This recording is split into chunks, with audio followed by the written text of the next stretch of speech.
Shalom semuanya, kembali dalam Pray From Home. Mari kita sama-sama berdoa sebelum mendengarkan firman Tuhan. Bapa, kami datang kepadamu, kami butuh firman-Mu. Biarlah firman-Mu menguatkan kami, menghiburkan kami, menolong kami untuk dapat belajar, semakin mengenal pribadi Tuhan. Terima kasih Bapa, dalam nama Yesus. Berfirman buat kami. Amin. Malam ini saya akan sharing satu hal yang membuat kita mungkin bertanya-tanya. Ada banyak orang ingin menjadi luar biasa. Banyak kita mendengarkan ceramah-ceramah, seminar-seminar tentang motivasi yang mendorong kita untuk menjadi luar biasa, sehingga satu dengan yang lain saling menyebutkan, Anda luar biasa, Anda luar biasa. Wow, keren banget, ya. Namun itu hanya menyentuh jiwa. Sementara firman Tuhan bukan menyentuh jiwa, tetapi roh, jiwa, tubuh. Bukan hanya jiwa saja, tapi roh, jiwa, dan tubuh. Nah, apakah Anda termasuk orang yang ingin menjadi luar biasa? Inilah pertanyaannya. Mari kita belajar dari sosok Elia. Dan tema malam ini adalah orang biasa. Saya orang biasa dan keluarga kami keluarga biasa.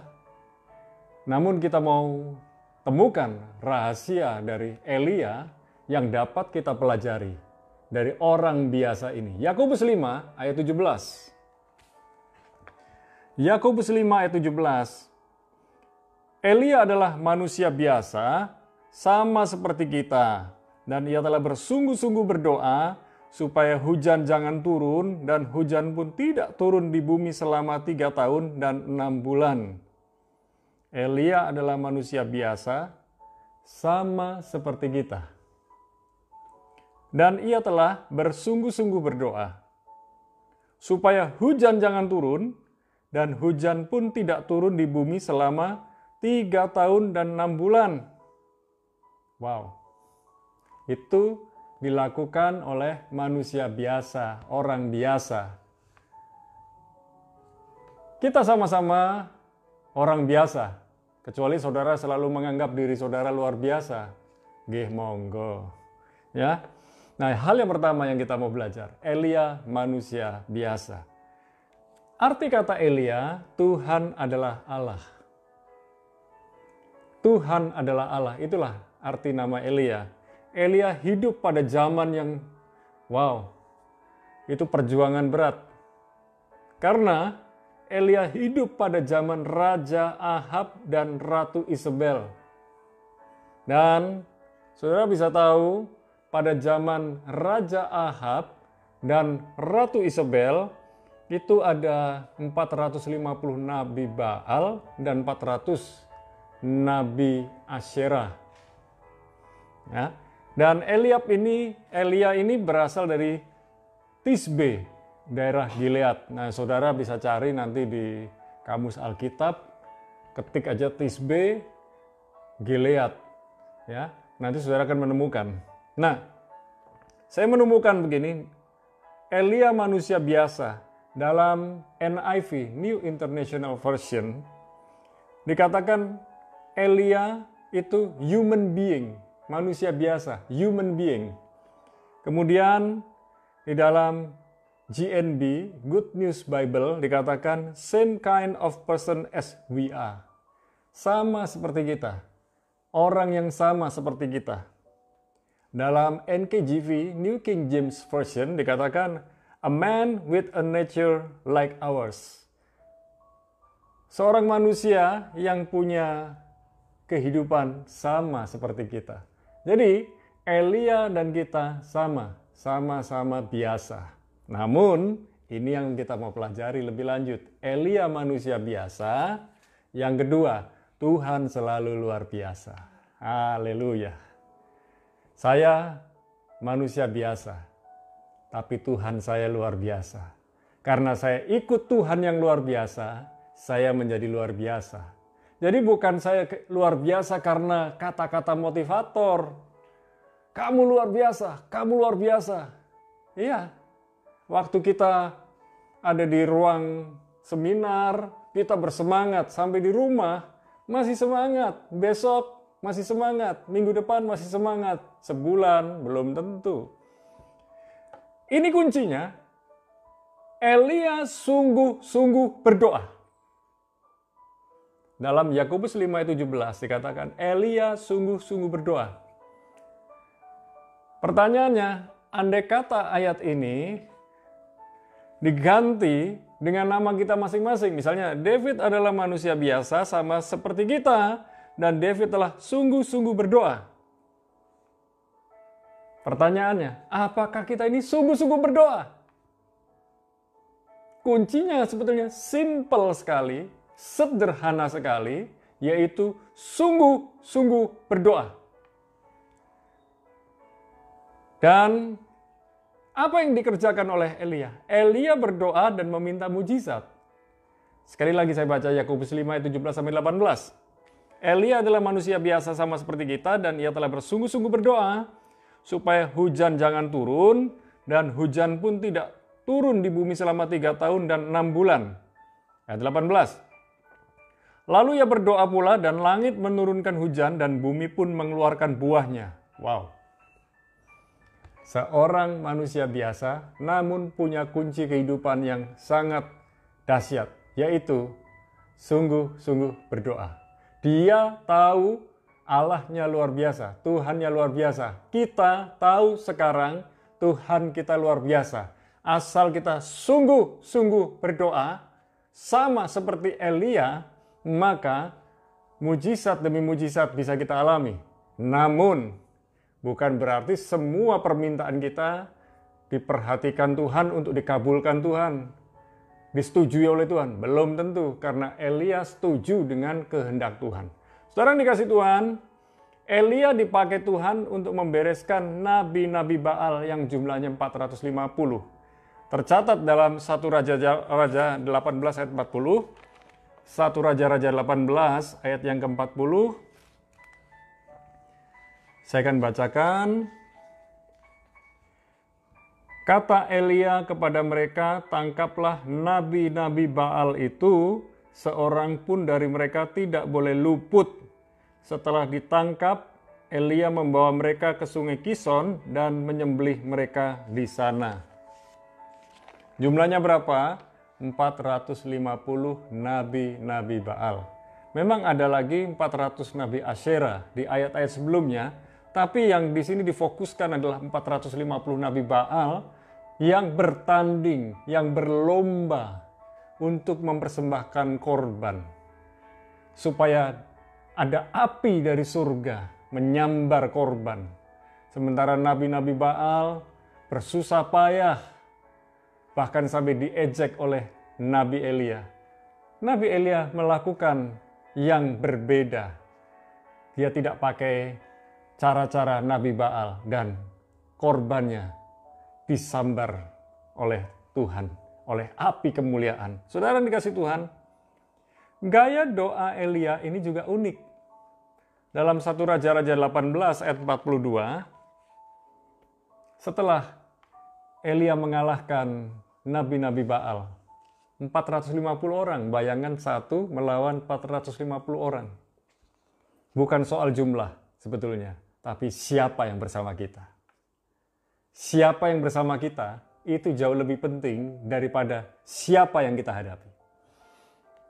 Ayat 42, lalu Ahab pergi untuk makan dan minum. Tetapi Elia naik ke puncak gunung Karmel, lalu ia membungkuk ke tanah dengan mukanya di antara kedua lututnya. Dengan mukanya di antara kedua lututnya. Saya yakin ini adalah gaya doa. Bayangkan kepala atau muka, ya, muka pasti kepala juga di antara dua lutut. Wow. Berarti saya bisa membayangkan Elia ini termasuk orang yang suka doa puasa. Kenapa? Coba kita bangun pagi, cium lutut kalau bisa. Itu nggak mudah. Ini Elia menaruh kepalanya bisa di antara dua lututnya. Berarti perutnya nggak gede. Berarti dia punya waktu-waktu doa khusus, waktu doa-doa puasa. Nggak makan, nggak minum. Nah, satu kali ada yang bertanya saya tentang bagaimana doa puasa. Andai kata kekasih Tuhan malam ini sudah melakukan makan yang terakhir, kemudian sudah ambil waktu untuk berdoa, baca firman, menyanyi, memuji Tuhan, baca firman, doa, sampai besok misalnya tidak makan pagi, kemudian buka puasanya waktu makan siang, nggak apa-apa. Nggak ada aturan harus berapa jam, nggak. Misalnya makan siang, buka puasa. Lalu ada yang tanya, Pak boleh nggak kalau saya minum air? Kalau kita mau minum air, air tawar, silakan. Jadi tidak harus tidak makan, tidak minum. Nggak. Yang paling penting niat hati. Tidak makan, kemudian minum air tawar sampai makan siang. Tapi isi waktu dari kita malam ini sampai besok untuk baca firman, berdoa, memuji, menyembah Tuhan. Bukan untuk kegiatan-kegiatan yang lain. Ada waktu tidur nanti malam, tidur seperti normal, seperti biasa. Tapi besok bangun pagi, isi waktu kita. Sampai waktu makan pagi untuk berdoa, baca firman, memuji, menyembah Tuhan. Dan khususkan hari itu kalau bisa, tidak pergi kemana-mana dan berdoa terus sampai buka puasa. Dan ingat, berdoa puasa bukan untuk memaksa kehendak kita kepada Tuhan, tetapi menyelaraskan kehendak Tuhan dalam kehidupan kita. Kita mau setuju dengan kehendak Tuhan. Oke, kembali kepada firman. Saudara, Elia naik ke surga. Ada dua pribadi yang tidak ditemukan jenazahnya di muka bumi. Di dalam perjanjian lama ada dua pribadi. Yang satu Henokh, dikatakan Henokh berjalan bersama dengan Tuhan. Gaya hidupnya yang perlu ditiru adalah hidup berjalan bersama dengan Tuhan. Yang kedua Elia. Dalam 2 Raja-Raja 2 ayat 11. Dikatakan, sedang mereka berjalan terus sambil berkata-kata, tiba-tiba datanglah kereta berapi dengan kuda berapi, memisahkan keduanya, lalu naiklah Elia ke surga dalam angin badai. Ya, jadi kalau ada yang tanya sama saya, kapan kereta api sudah ada? Nah ini sejak zamannya Elia, ada kereta berapi. Ya, kuda berapi, kereta berapi. Nah, saudara yang dikasih Tuhan, Elia banyak melakukan mujizat oleh karena Tuhan. Namun, Elia juga manusia biasa. Elia pernah gagal paham dengan Tuhan. Elia sempat kecewa dengan Tuhan. Elia sempat merasa kesepian, merasa sendirian. Karena dia bertanding melawan 450 Nabi Baal, dia merasa sendirian. Padahal sebetulnya Elia tidak sendirian. Waktu Elia loyo, waktu Elia lemah, mendengar ancaman Isabel, jiwanya ciut, manusia biasa. Bisa kecewa, bisa hatinya ciut, bisa putus asa, bisa marah. Namun Elia pada akhirnya menyadari bahwa Tuhan selalu luar biasa dan dia biasa. Saudara yang dikasih Tuhan, mari dari pelajaran ini kita bisa belajar Elia memang manusia biasa dan Tuhan selalu luar biasa. Saya orang biasa yang punya Tuhan yang luar biasa. Maukah saudara belajar merendahkan diri dan berkata, saya orang biasa. I'm just a human being. Dan Tuhan selalu luar biasa. Mari kita berdoa bersama. Bapa, dalam nama Yesus, kami mau belajar bersungguh-sungguh berdoa. Kami memahami, seringkali kami gagal karena kami merasa kuat, merasa mampu, merasa bisa. Tetapi malam ini kami menyadari ya Tuhan, tanpa Tuhan yang luar biasa, kami tetap tidak bisa apa-apa. Hari ini kami dapat bernafas, kami dapat hidup, kami dapat berjalan, dapat bekerja, dapat menikmati udara, dapat melayani orang lain. Itu semua karena Tuhan. Ampuni kami bila mana kami sering sombong, membanggakan diri, membanggakan apa yang kami punya, membanggakan prestasi kami. Tetapi kami mau belajar dari Elia. Orang biasa, namun sungguh-sungguh berdoa. Dan Tuhan pakai Elia luar biasa. Kami bersyukur Tuhan dari pelajaran ini. Dan kami mau belajar. Biarlah kami sedikit bicara, namun lebih banyak berdoa. Lebih baik kami berdoa daripada berdosa. Lebih baik kami bergaul karib dengan Tuhan daripada kami aktif untuk membanggakan diri kami kepada teman-teman kami di sosial media. Malam ini kami disadarkan oleh firman-Mu. Kami mau belajar dari Elia.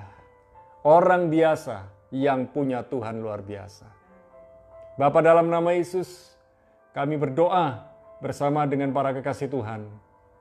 Biarlah hari-hari ini yang sedang membutuhkan kekuatan, perlindungan, hikmat, kesembuhan, mujizat, dan segala sesuatu yang datang dari Tuhan. Jadi, buat para kekasih Tuhan yang sedang berdoa bersama-sama dengan kami. Hamba berdoa buat para kekasih Tuhan yang sudah menitipkan doa-doa kepada kami. Malam ini ya Tuhan, kuatkan mereka yang lemah. Sembuhkan yang sakit. Tolong mereka yang sedang membutuhkan jalan keluar, membutuhkan solusi. Terima kasih ya Abba Bapa. Kami berdoa buat kesembuhan dan mujizat buat Ama Maria yang ada di Surabaya. Kami berdoa untuk Pak Rudi dan Bu Emi yang ada di Rogo Jambi dan ada di Banyuwangi. Kami berdoa biarlah jamahan-Mu turun atas mereka, menyembuhkan mereka. Dan kami bersyukur untuk pemulihan kesehatan Dedi Paulus yang ada di Solo. Sudah lebih baik dan lebih baik. Kami percaya doa kami yang hidup dan berjalan bersama dengan-Mu ya Tuhan. Sangat besar kuasanya. Karena kami bergaul dengan Tuhan. Kami berdoa buat para pengusaha yang hari-hari ini sedang melakukan tender, yang sedang melakukan negosiasi, yang sedang melakukan peninjauan kontrak.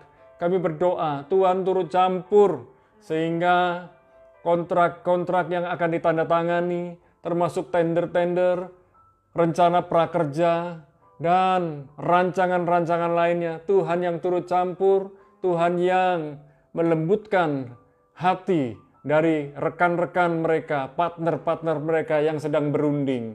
Kami juga berdoa ya Tuhan, buat para kekasih Tuhan, para pengusaha yang minta hikmat Tuhan selalu. Baik di toko yang kecil, toko yang besar. Baik di perusahaan yang kecil, perusahaan yang besar. Bahkan di tempat-tempat kerja yang lain. Kami juga berdoa, baik di apotek, di gudang, di hotel, di kapal, di penerbangan dan tempat-tempat yang lain. Kami berdoa ya Tuhan, Tuhan tolong turut campurlah. Tuhan biarlah mereka yang bekerja ini dapat melayani orang-orang lain sehingga mereka dapat menafkahi keluarga mereka. Tuhan, kami juga berdoa buat para karyawan, biarlah mereka juga kuat, teguh, dan bersungguh-sungguh dalam melayani orang lain sehingga mereka pun diberkati Tuhan. Kami menyerahkan kesehatan kami semua, kesehatan yang prima ada pada kami. Sehingga kami tidak jatuh sakit, bahkan sakit-sakitan, tetapi kami menikmati berkat kesehatan, kekuatan, perlindungan dari Tuhan. Terima kasih Bapa. Kami juga berdoa buat bangsa negeri Indonesia. di tengah-tengah gelombang demo tentang Omnibus Law. Kami berdoa ya Tuhan, Tuhan turut campur buat negeri ini.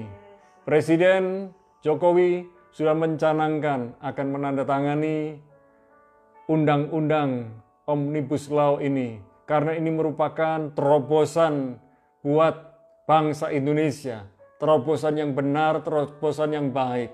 Tapi kami berdoa ya Tuhan, supaya oknum-oknum, orang-orang yang berusaha mengganggu terlaksananya ini, yang mencoba mengganggu-gugat, yang mencoba untuk menentangnya, bahkan dengan demo, bahkan ada orang yang mencoba menyusup dengan anarki. Kami berdoa, Tuhan turut campur.